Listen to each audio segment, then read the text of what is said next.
प्यारे बच्चों, 10वीं कक्षा की गणित की पुस्तक प्रश्न प्रदर्शिका के फर्स्ट चैप्टर वास्तविक संख्याएं के थर्ड लेक्चर में आपका स्वागत है। अब देखिए कि हमारी इस बुक में कुछ short answer question with reasoning दिए हुए हैं, यानी हमें कुछ संक्षिप्त उत्तरीय प्रश्न दिए हुए हैं और उसमें कुछ न कुछ तर्क लगेगा।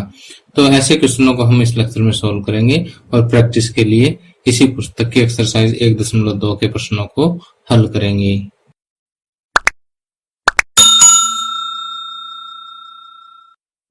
अब देखिए यहाँ फर्स्ट एग्जाम्पल आपको दिया हुआ है कि जब एक धनात्मक पूर्णांक a को 3 से भाग दिया जाता है तो शेषफल r के मान केवल 0 और 1 हो सकते हैं।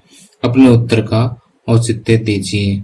तो इन्होंने कहा कि जब किसी धनात्मक पूर्णांक a को आप किसी संख्या 3 से भाग देते हो तो शेषफल r आता है और कहता कि r के मान 0 और 1 सिर्फ यही हो सकते हैं।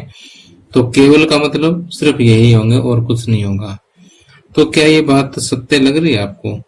अब देखिए कि मुझे तो ये सत्य नहीं लग रही, क्योंकि यूक्लिड विभाजन प्रमेयिका के अनुसार a बराबर क्या होता है 3q प्लस r, और r की वैल्यू जो है वो 0 से बड़ी या 0 के बराबर होगी लेकिन 3 से छोटी होगी। तो इस हिसाब से r की वैल्यू जो है वो 0, 1 और 2, ये 3 वैल्यूज पॉसिबल है। इन्होंने कहा कि केवल ये पॉसिबल है, तो इनके अलावा 2 भी तो पॉसिबल है, इसलिए ये कथन सत्य नहीं है। तो इसके हल में आप लिखोगे कि यह कथन सत्य नहीं है। ओके, क्योंकि अब इसका आप तर्क दोगे, क्योंकि यूक्लिड विभाजन प्रमेयिका के अनुसार यूक्लिड विभाजन प्रमेयिका के अनुसार क्या बात है भाई कि a बराबर 3q प्लस r, जहां 0 इज लेस देन और equal to r which is less than 3, इसलिए r के मान 0, 1 या 2 होंगे। ठीक, बस इतना लिख दीजिए, सफिशिएंट है। तो इस साइड वाला मैंने जस्ट आपको समझाने के लिए रफ किया है और ये आप अपने नोटबुक में नोट कर सकते हैं। अब आगे सेकंड एग्जांपल देखिए, बहुत इंटरेस्टिंग सा एग्जांपल है। कहता है कि क्या संख्या 6 पावर n, जहां n एक प्राकृत संख्या है, अंक 5 पर समाप्त हो सकती है? कारण दीजिए। अब देखिए 5 पर समाप्त होने वाली संख्या कौन सी है? 5 है, 15 है, 25 है, 35 है, 45 है। इन सभी संख्याओं का अगर अभाज्य गुणनखंड में करूं तो देखिए कि ये आएगा। ठीक, मैं लिख रहा हूं अभाज्य गुणनखंड, आप ध्यान से देखिए।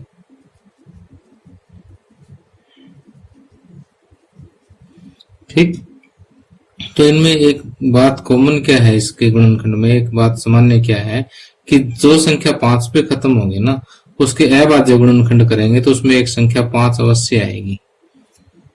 ठीक, आप कोई भी संख्या जो 5 पे एंड होती है उसके अभाज्य गुणनखंड करके देखोगे ना, तो उसके अभाज्य गुणनखंड में बाकी तो और कुछ भी है लेकिन एक 5 हर हालत में आएगा ही आएगा। ठीक, तो अब हम इस बात पे विचार करते हैं कि क्या संख्या 6 पावर n, कि n यहाँ पर एक कोई भी प्राकृत संख्या है कि n की पावर 1 लगा दो, 2 लगा दो, 3 लगा दो, 4, 5, 6 कुछ भी लगा दो, क्या इससे बनी जो संख्या है वो 5 पे समाप्त हो सकती है? तो 6 पावर n देखिए किसके बराबर है? 6 के अभाज्य गुणनखंड करूंगा तो 2 गुणा 3 और पावर n है तो n, 6 को मैंने लिख दिया 2 गुणा 3, ऊपर पावर n थी वो इकट्ठी लगा दी, तो 2 पावर n गुणा 3 पावर n।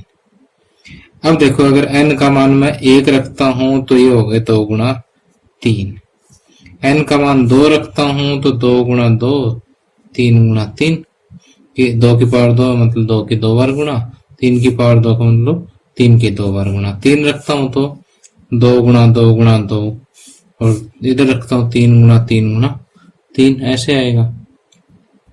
तो अब देखिए इसके साथ साथ यहाँ पे अंक गणित की आधारभूत प्रमेय कहती है कि किसी भाज्य संख्या के अगर अभाज्य गुणनखंड करें ना तो वो यूनिक होते हैं, उस जैसा और कोई नहीं होता। जैसे 6 के अभाज्य गुणनखंडों में संख्या 2 और 3 ही आ सकती और कोई अभाज्य संख्या आ ही नहीं सकती। ठीक, तो 2 और 3 के अलावा और कोई अभाज्य संख्या नहीं आ सकती, तो इसका मतलब 5 भी नहीं आएगी। ठीक, 5 नहीं आएगी तो 6 की पावर n जो है वो 5 पर समाप्त नहीं हो सकती। तो यहां से हम ये कह सकते हैं कि अंक गणित की आधारभूत प्रमेय के अनुसार संख्या 6 के अभाज्य गुणनखंडों में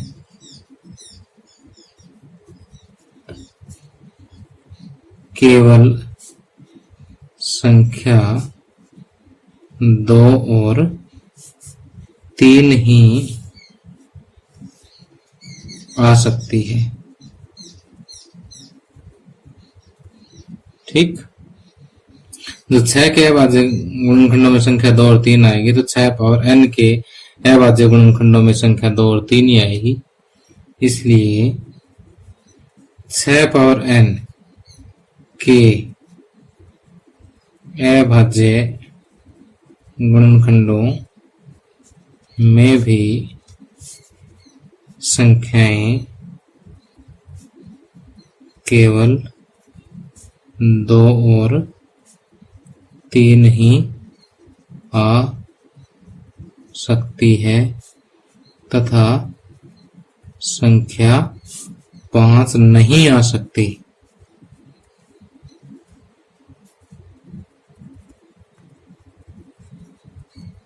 ठीक, इसलिए 6 पावर n, जहां n एक प्राकृत संख्या है, अंक 5 पर समाप्त नहीं हो सकती। इसलिए 6 पावर n, जहां n एक प्राकृत संख्या है, अंक 5 पर समाप्त नहीं हो सकती। ओके, अब कुछ इंग्लिश मीडियम के स्टूडेंट भी देख रहे होंगे। संख्या का मतलब नंबर होता है, याद रख लें, और प्राकृत संख्या में नेचुरल नंबर है। अंक का मतलब डिजिट है। ठीक, बस बाकी तो आप समझ गए हो। अब प्रश्नावली 1.2 का फर्स्ट क्वेश्चन सोल्व करते हैं। इस क्वेश्चन में दिया है कि क्या प्रत्येक धनात्मक पूर्णांक 4q + 2 के रूप का हो सकता है जहां q एक पूर्णांक है। तो देखिए, आपने बिना सोचे समझे यहाँ पर यस या नो नहीं कर देना है, अपने अपना तर्क लगाना है कि कोई भी धनात्मक पूर्णांक हम a मान लेते हैं और इसे 4q + 2 के रूप का क्या हम लिख सकते हैं कि अगर इसको आप 4 से भाग दोगे तो कोई भागफल q आएगा और शेष क्या बचेगा, यहाँ पर r बचेगा। तो यूक्लिड विभाजन प्रमेयिका के अनुसार आप a को क्या लिखोगे, 4q + r लिखोगे, और r की वैल्यू क्या हो सकती है, 0 के बराबर या 0 से बड़ी होगी लेकिन 4 से छोटी होगी। तो उस हिसाब से r की वैल्यू 0, 1, 2 और 3 होगी। ठीक, तो r की वैल्यू यदि 0 है तो a का मान क्या होगा, 4q होगा। r की वैल्यू 1 लेते हो तो 4q + r की जगह 1 रखो। 2 लेते हो तो 4q + 2 हो जाएगा। 3 लेते हो तो 4q + 3 हो जाएगा। तो यहाँ पर तो ये कहता है कि प्रत्येक धनात्मक पूर्णांक को इस रूप में लिखना है। तो इस रूप में तो सिर्फ कुछ धनात्मक पूर्णांक लिखे जाएंगे, प्रत्येक धनात्मक पूर्णांक तो नहीं लिखे जाएंगे यहाँ से। तो इसके हल में आप लिखोगे नहीं, क्योंकि यदि किसी धनात्मक पूर्णांक a को 4 से भाग दिया जाता है, यदि किसी धनात्मक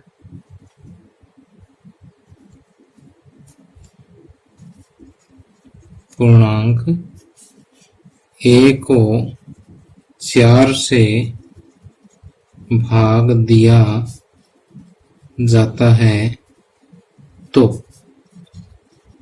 यूक्लिड विभाजन प्रमेयिका के अनुसार, यूक्लिड विभाजन प्रमेयिका के अनुसार क्या होगा, a बराबर 4q प्लस r, जहां 0 इज ग्रेट लेस देन और equal to r which is less than 4, इसलिए r बराबर 0, 1, 2 या 3 है। इसलिए a के संभव मान, a के संभव मान क्या क्या हो सकते हैं, 4q हो सकते हैं, 4q plus 1, 4q plus r की जगह 2 रखोगे तो 4q प्लस 2, 3 रखोगे तो 4q प्लस 3। ठीक, तो हम ये कहेंगे कि इसलिए प्रत्येक धनात्मक पूर्णांक 4q प्लस 2 के रूप का नहीं होगा, क्योंकि कुछ धनात्मक पूर्णांक 4q के रूप के होंगे, कुछ 4q प्लस 1 के रूप के, कुछ 4q प्लस 2 के और कुछ 4q प्लस 3 के होंगे। इसलिए प्रत्येक धनात्मक पूर्णांक 4q प्लस 2 के रूप का नहीं होगा। इसलिए प्रत्येक धनात्मक पूर्णांक 4q प्लस 2 के रूप का नहीं होगा, तो नहीं हो सकता।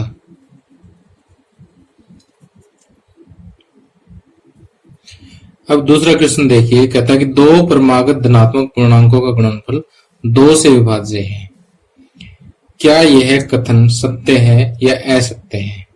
अब देखिए, क्रमागत धनात्मक पूर्णांक का मतलब है कि लगातार धनात्मक पूर्णांक है, कंसेक्यूटिव पॉजिटिव इंटीजर्स है ये। अब लगातार धनात्मक पूर्णांक में देखिए कि जो गिनती वाली संख्याएं हैं वो लगातार धनात्मक पूर्णांक ही तो है, 1, 2, 3, 4, 5, ये सारे लगातार धनात्मक पूर्णांक ही तो है। अब इनमें से कोई भी दो लगातार देख लो, चाहे 1, 2 देखो, 2, 3 देखो, 3, 4 देखो, 4, 5 देखो। अब जैसे ये हमने दो लगातार देख लिए, अब ये दो लगातार देखो, चाहे बीच में से आप कहीं से दो लगातार उठा लो। इनमें खास बात क्या है कि अगर एक विषम है तो दूसरा पक्की बात है कि सम होगा। ठीक, तो दो लगातार धनात्मक पूर्णांकों में अगर एक सम है तो दूसरा विषम है, पहला अगर विषम है तो दूसरा पक्की बात है कि आपको सम ही मिलेगा। तो इन लगातार जो धनात्मक पूर्णांक है उनका जब आप गुणनफल करोगे, जैसे 3 और 4 ले लिया आपने, और इसके अभाज्य गुणनखंड करोगे तो उस अभाज्य गुणनखंड में एक संख्या आपको 2 अवश्य मिलेगी। अगर 2 अवश्य मिलेगी तो ये जो गुणनफल है इसको अगर आप 2 से भाग करोगे तो 2 से पूरा पूरा विभाजित ये हो जाएगी। तो इसी बात को हमने वर्ड्स में लिखना है कि दो क्रमागत धनात्मक पूर्णांकों में एक निश्चित रूप से सम संख्या होगी। दो क्रमागत धनात्मक पूर्णांकों में एक संख्या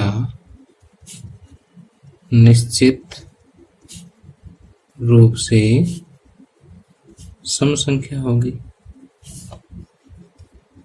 ठीक, इसलिए इनके गुणनफल के अभाज्य गुणनखंडों में, गुणनफल के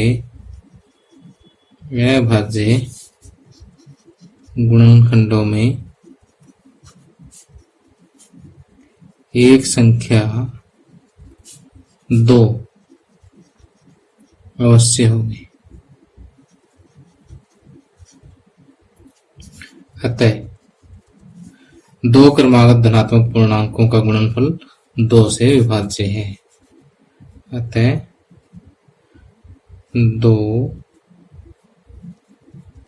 क्रमागत धनात्मक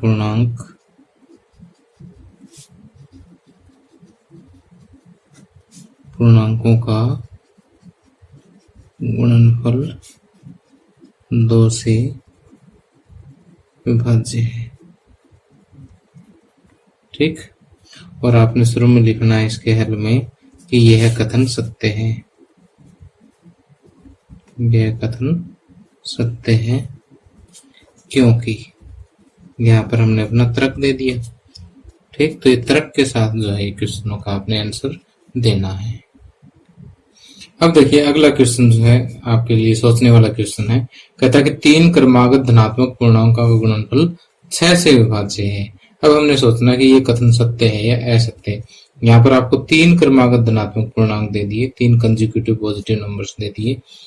अब देखिए 3 क्रमागत धनात्मक पूर्णांकों के लिए एक बार हम क्रमागत धनात्मक पूर्णांक लिख करके फिर उस पर कुछ विचार करते हैं कि जैसे इसके लिए मैं लिखता हूँ 1 2 3 4, ये क्रमागत धनात्मक पूर्णांक लिख रहा हूं मैं। ठीक, तो यहाँ पर देखिए कि हर तीसरा अंक जो है 3 6 9, हर तीसरा अंक जो आपको 3 से विभाजित मिलेगा। ठीक, और हर दूसरा अंक जो है आपको 2 से विभाजित मिलेगा। ठीक, 2 से विभाजित मिलेगा। तो यहाँ पर आप कोई भी 3 क्रमागत धनात्मक पूर्णांक लेंगे तो एक तो आपको मिलेगा 2 से विभाजित। ठीक, 2 से विभाज्य मिलेगा, एक 3 से विभाज्य मिलेगा। ठीक है, तो यहाँ पर अगर इनका गुणनफल हम देखेंगे तो इनका गुणनफल जो है वो 6 से आसानी से विभाजित हो जाएगा। 1 गुणा 2 गुणा 3 बटे 6 करेंगे तो 2 1 2, 2 3 6, 3 से 3 कैंसिल हो जाएगा। ठीक, तो इसी तरह से आप कोई भी 3 उठा लीजिए अपनी मर्जी से कहीं से भी। ठीक, तो उसमें से आपको याद एक तो ये होगी सम संख्या होगी और ये 3 से विभाज्य होगी। तो यहाँ से आपको एक अभाज्य गुणनखंड 2 मिल जाएगा, यहाँ से एक अभाज्य गुणनखंड 3 मिल जाएगा। 2 और 3 2 अभाज्य गुणनखंड मिल गए तो संख्या 6 से विभाजित हो जाएगी। लेकिन एक चांस और भी है कि जैसे मान लिया मैंने 3 क्रमागत धनात्मक पूर्णांक ले लिए 17 18 19। ठीक, यहाँ पर देखिए कि संख्या 18 ही वो संख्या है जो 2 से विभाज्य है और 3 से विभाज्य है।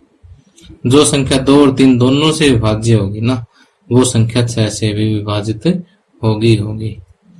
ठीक, तो अगर हम 3 क्रमागत धनात्मक पूर्णांक लेते हैं तो क्या होगा कि उन धनात्मक पूर्णांकों में से एक सम संख्या और एक 3 से विभाजित मिलेगी, या फिर एक ऐसी संख्या मिलेगी जो 2 और 3 दोनों से विभाज्य हो। ठीक, तो 3 लगातार धनात्मक पूर्णांकों के गुणनखंड में एक संख्या 2 और एक संख्या 3 अवश्य आएगी, बाकी और कोई भी अभाज्य संख्या आ सकती है।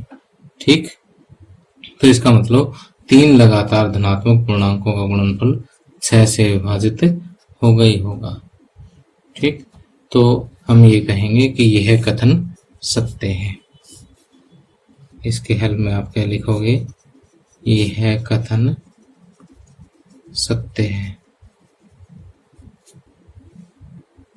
क्यों सत्य है उसके लिए बताएंगे कि क्योंकि 3 लगातार धनात्मक पूर्णांकों में एक संख्या 2 से विभाज्य तथा दूसरी संख्या 3 से विभाज्य मिलेगी, या फिर एक संख्या 2 और 3 दोनों से विभाज्य मिलेगी।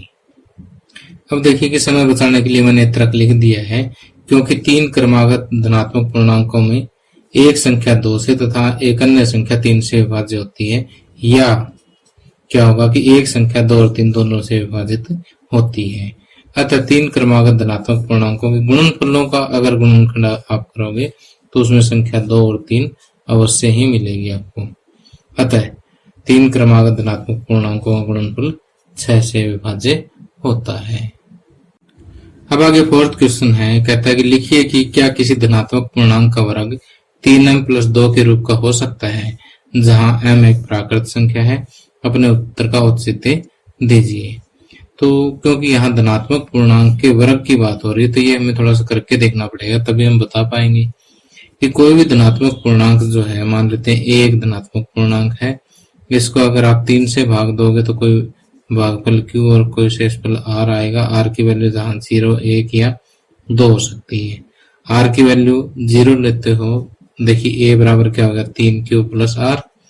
आर की वैल्यू 0 लेते हो तो ये धनात्मक पूर्णांक 3q हो गया। आर की वैल्यू 1 लेते हो तो 3q प्लस 1 हो गया, और आर की वैल्यू 2 लेते हो तो 3q प्लस 2 हो गया। ठीक, तो एक धनात्मक पूर्णांक जो है वो इस रूप का हो सकता है। लेकिन बात किसकी कर रहे हैं हम, इसके वर्ग की बात कर रहे हैं। ठीक, तो अगर मैं 3q का वर्ग करूं तो 3 का वर्ग हो गया 9 और q का वर्ग q स्क्वायर। ठीक, तो इसको मैं लिख सकता हूं 3 गुणा 3q स्क्वायर। अब q एक पूर्णांक है तो q का स्क्वायर भी एक पूर्णांक होगा, या q एक प्राकृत संख्या है तो q का स्क्वायर भी क्या होगा, एक प्राकृत संख्या। प्राकृत संख्या को 3 से गुणा करूंगा तो भी आपको क्या मिलेगी, प्राकृत संख्या मिलेगी। तो ये हो गया 3, और इसको प्राकृत संख्या m बोल देता हूं, जहां m बराबर क्या है 3q स्क्वायर। ठीक, एक बार फिर से कि कोई भी धनात्मक पूर्णांक जो है वो इस रूप का होगा, या इस रूप का, या फिर इस रूप का हो सकता है। तो इसमें पहले रूप का जैसे मैंने वर्ग करके देखा तो ये 9q स्क्वायर आया, 9 को मैंने 3 9 कह दिया, और q स्क्वायर अलग से। अब ये जो पार्ट है ना, ये क्योंकि प्राकृत संख्या का स्क्वायर प्राकृत संख्या, उसको 3 से गुणा करेंगे फिर प्राकृत संख्या, तो इसको मैंने m का नाम दे दिया। तो पहले रूप का जब स्क्वायर करेंगे तो 3m के रूप का हो गया। मैं 3m प्लस 2 के रूप का तो नहीं हुआ, क्या पता दूसरा हो जाए। इसको और करके देखो भाई, 3q प्लस 1 का स्क्वायर करा तो क्या करेंगे हम, यहाँ a प्लस बी का होल स्क्वायर का सूत्र लगाना है। a प्लस बी का होल स्क्वायर क्या होता है, A square plus 2ab plus B square. तो ये बच्चे क्या करते हैं, A square plus B square लगा दिए, ये वाला फैक्टरी भूल जाते हैं। ऐसा मत करना, सवाल गलत हो जाएगा फिर। तो यहाँ पर 3q का स्क्वायर, ए स्क्वायर प्लस 2ab, 2a की जगह 3q हो गया और b की जगह 1 हो गया। पॉइंट लगा रहा हूं ना, गुणा का निशान है, प्लस 1 का स्क्वायर। अलजेब्रा में ऐसा हम कर सकते हैं कि गुणा की जगह पॉइंट लगा सकते हैं।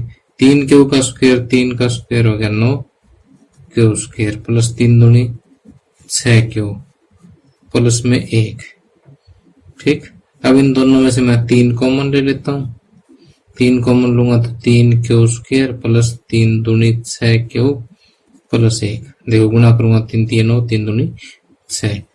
3 कॉमन लेने का मतलब 3 से भाग दे के जो बचा वो यहाँ लिख दिया। अब देखो q एक प्राकृत संख्या है तो इसका स्क्वायर, और उस स्क्वायर को 3 से गुणा करेंगे प्राकृत संख्या। एक प्राकृत संख्या में दूसरी प्राकृत संख्या जोड़ेंगे फिर क्या आएगा, प्राकृत संख्या। तो यहाँ पर इसको मैंने m कह दिया प्लस 1। तो अब देखिए दूसरे रूप का वर्ग भी मैंने किया तो भी क्या आ गया, 3m प्लस 1 के रूप का हो गया। 3m प्लस 2 के रूप का तो फिर भी नहीं हुआ। अब हम कर लेते हैं इसका तीसरा जो रूप है ना, इसका वर्ग और करके देख लेते हैं। 3q प्लस 2 का वर्ग, सूत्र तो आपने वही लगाना है, प्लस b का होल स्क्वायर। तो 3q का स्क्वायर प्लस 2 ये सूत्र वाला, 2a एक ही जगह 3q है और b ये है, प्लस b स्क्वायर यानी 2 का स्क्वायर। 3 का स्क्वायर हो गया 9 और q स्क्वायर, प्लस में 2 3 6 दूनी 12q, प्लस में 4। ठीक, अब यहाँ पर मैं देखिए थोड़ा सा स्मार्ट वर्क कर रहा हूँ। 4 को मैंने लिख दिया 3 प्लस 1, यहाँ से 3 कॉमन ले लिया मैंने, q स्क्वायर प्लस 3 चौके 12 और 3 एकम 3। ठीक, तो यहाँ से देखिए कि अब इस जो ब्रैकेट के अंदर जो मान है इसको मैंने एक प्राकृत संख्या लिख दिया है प्लस 1। अब देखिए यहाँ पर 3q प्लस 2 का स्क्वायर भी 3m प्लस 1 के रूप का हुआ। तो देखिए कोई भी धनात्मक पूर्णांक इस रूप का ही हो सकता है, और इन तीनों रूपों का हमने क्या करके देख लिया, स्क्वायर करके देख लिया। पहले केस में भी 3m प्लस 2 नहीं आया, दूसरे केस में भी 3m प्लस 2 नहीं आया, तीसरे केस में भी 3m प्लस 2 नहीं आया, तो हम ये कहेंगे कि किसी भी धनात्मक पूर्णांक का वर्ग 3m प्लस 2 के रूप का नहीं हो सकता। तो सवाल के लास्ट में आपने लाइन लिख देनी है कि अतः किसी धनात्मक पूर्णांक का वर्ग 3m प्लस 2 के रूप का नहीं हो सकता, यह 3m या 3m प्लस 1 के रूप का हो सकता है।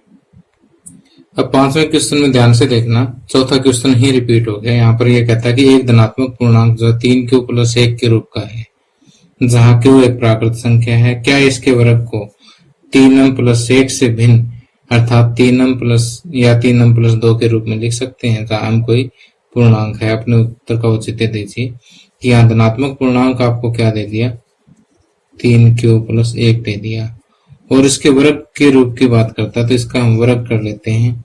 3q प्लस 1 का वर्ग करेंगे ना, तो वही a प्लस बी के होल स्क्वायर का सूत्र लगाएंगे। a प्लस बी का होल स्क्वायर क्या होता है, a square plus 2ab plus B square होता है। तो 3q का स्क्वायर प्लस 2 गुणा 3q गुणा 1 प्लस 1 का स्क्वायर लग गया। 3q का स्क्वायर 9q स्क्वायर, 2 3 6 कम 6q प्लस 1, इन दोनों में से 3 कॉमन ले लिया मैंने, 3q स्क्वायर प्लस 3 दूनी 6q प्लस 1, इन दोनों में से 3 कॉमन लेने का मतलब 3 से भाग दे दिया मैंने, और वो गुणनखंड मैंने आगे लिख दिया। तो ये 3 और इसको मैंने कहा m प्लस 1। तो देखिए कि आप 3q प्लस 1 के वर्ग को 3m प्लस 1 के रूप में लिख सकते हैं, 3m या 3m प्लस 2 के रूप में नहीं लिख सकते। तो इसके हल में आपने यहाँ पर लिखना है नहीं, क्योंकि, ठीक, ये लिख के, अतः 3q प्लस 1 का वर्ग, अतः 3q प्लस 1 का वर्ग 3m प्लस 1 के रूप का ही हो सकता है। ओके, आगे देखिए, बहुत ही आसान सा क्वेश्चन दिया है। कहता है दोनों ही संख्याएं 525 और 3000 केवल 3, 5, 15, 25 और 75 से विभाज्य हैं। यानी कहने का मतलब ये है कि संख्या 3 जो है 525 को और 3000 दोनों को विभाजित कर सकती है। इसी तरह से 5 भी दोनों को विभाजित करेगी, 15 भी दोनों को विभाजित करेगी, 25 भी दोनों को विभाजित करेगी और 75 भी दोनों को विभाजित करती है। और केवल इन्हीं से ही ये दोनों संख्याएं विभाजित होती है, केवल इन्हीं से विभाज्य, ये चीज आपको दे रखी है। तो कहता है कि इन दोनों संख्याओं का HCF क्या होगा। ठीक, HCF होता है कि इन दोनों संख्याओं का सबसे बड़ा सार्वत्रिक गुणनखंड। ये वास्तव में इनके सार्वत्रिक गुणनखंड दे रखे हैं। सार्वत्रिक गुणनखंड का मतलब ऐसे गुणनखंड जो सभी संख्याओं को, दी गई सभी संख्याओं को पूरा विभाजित करते हैं। तो ये इन दोनों के सार्वत्रिक गुणनखंड दे रखे हैं। HCF क्या होता है, सबसे बड़ा सार्वत्रिक गुणनखंड होता है। तो HCF of 525 and 3000 will be equal to 75। क्यों? क्योंकि HCF सबसे बड़ा सार्वत्रिक गुणनखंड होता है। HCF सबसे बड़ा सार्वत्रिक गुणनखंड होता है। ठीक, बस बिल्कुल छोटा सा समय। अब देखिए कि आगे क्वेश्चन दिया हुआ कि स्पष्ट कीजिए कि 3 गुणा 5 गुणा 7 प्लस 7 एक भाज्य संख्या है। अब देखिए कि गणित की आधारभूत प्रमेय के अनुसार किसी भाज्य संख्या को हम अभाज्य संख्याओं के गुणनफल के रूप में लिख सकते हैं। तो अगर इसके प्राइम फैक्टर बन जाते हैं, इसके अभाज्य गुणनखंड बन जाते हैं, तो हम ये कहेंगे कि ये संख्या जो है कि भाज्य संख्या। देखते हैं इसके बनते हैं कि नहीं बनते। 3 गुणा 5 गुणा 7 प्लस 7, यहां से देखिए 7 हम कॉमन लेंगे तो यहाँ बचेगा 3 गुणा 5, ये 7 तो बाहर आ गया, प्लस 7 में 7 कॉमन ले तो 7 एकम 7, अंदर 1 बच गया। इसको सोल्व करेंगे तो 3 5 15 प्लस 1, 7 गुणा 16, 7 गुणा 16 के अभाज्य गुणनखंड बनाएंगे तो 16 के अभाज्य गुणनखंड बनाएंगे 2 8 16, और 2 चौके 8, 2 दूनी 4। तो 16 को लिख सकते हैं 2 गुणा 2 गुणा 2 गुणा 2। तो देखिए इस संख्या को आपने अभाज्य संख्याओं के गुणनफल के रूप में लिख दिया। ठीक, इसलिए ये संख्या क्या है, एक भाज्य संख्या है। इसलिए क्योंकि दी गई संख्या को अभाज्य संख्याओं के गुणनफल के रूप में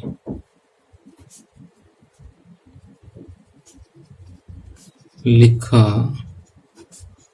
जा सकता है, अतः यह संख्या क्या है, भाज्य संख्या है। यह संख्या भाज्य संख्या है। अब आगे नेक्स्ट क्वेश्चन देखिए, क्या किन्हीं दो संख्याओं का HCF 18 और एलसीएम 380 हो सकता है।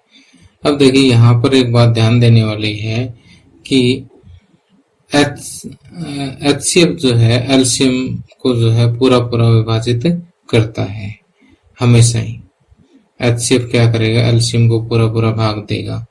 तो यहाँ पर अगर आप 380 को 18 से भाग दोगे ना, तो यहाँ पर ये कोई प्राकृत संख्या नहीं आएगी क्योंकि ये विभाज्य नहीं है। इसलिए जो है ऐसा पॉसिबल ही नहीं है कि दो संख्याओं का HCF जो है 18 हो और एलसीएम 380 हो।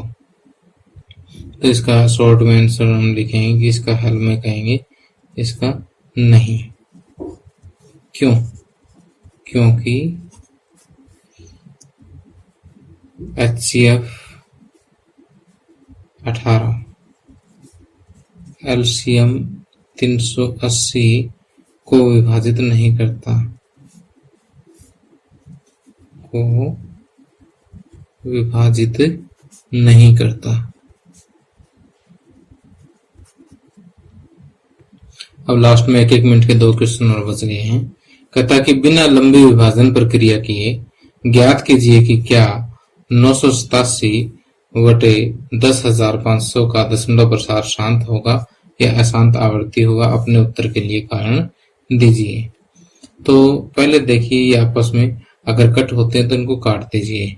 तो पहले 987 और 10,500 को कट करके देख लेते हैं कि 987 बटे 10,500 तो 7 पे कट जाने चाहिए। 7 एकम 7, 2 बचे, 7 चौके 28, 7 एकम 7 और ये हो गया 7 एकम 7, 3 बचे तो 7 5 35।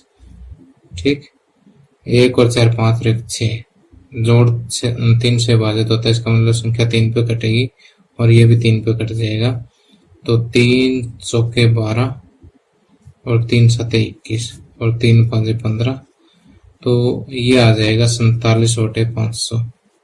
तो यहाँ पर हम लिखेंगे 987 बटे 10,500 जो है वो किसके बराबर आ गया, 47 बटे 500। अब 500 का अभाज्य गुणनखंड करके देखेंगे कि यदि इसके अभाज्य गुणनखंड 2 की पावर m गुणा 5 की पावर n के रूप का हुआ तो इसका दशमलव प्रसार होगा शांत, अन्यथा अशांत आवृत्ति। ठीक, बेसिक में ये बात बताई थी मैंने आपको। अब 500 के अभाज्य गुणनखंड बना लो।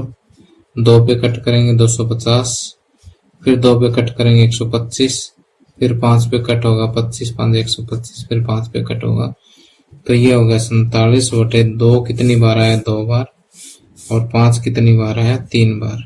तो 2 की पावर m गुणा 5 की पावर n के रूप का हो गया। इसलिए इसका दशमलव प्रसार कैसा होगा, शांत दशमलव प्रसार होगा। ठीक, तो आप लिखेंगे यहाँ पे क्योंकि दी गई संख्या का हर जो है वो 2 की पावर m गुणा 5 की पावर n के रूप का है, जहाँ m और n क्या है, धनात्मक पूर्णांक है। इसलिए दी गई संख्या का दशमलव प्रसार क्या होगा, शांत होगा। और अगर आपको ये दे दे कि इसका दशमलव प्रसार ज्ञात कीजिए बिना भाग दिए तो क्या करेंगे आप। जैसे ये तो आपके पास आएगा 47 बटे 2 की पावर 2 गुणा 5 की पावर 3। अब देखिए हमें पावर बराबर करनी है कि जैसे 2 है इसके 3 है, तो हमें 2 की पावर भी बड़े के बराबर कर लेते हैं। 2 की पावर 1 से गुणा कर दिया, इसको टोटल 3 होगी ना, 3 ही 5 के, 3 ही हम 2 के कर लेते हैं। जब नीचे 2 से गुणा किया है तो ऊपर भी हम 2 की पावर 1 से गुणा कर देंगे।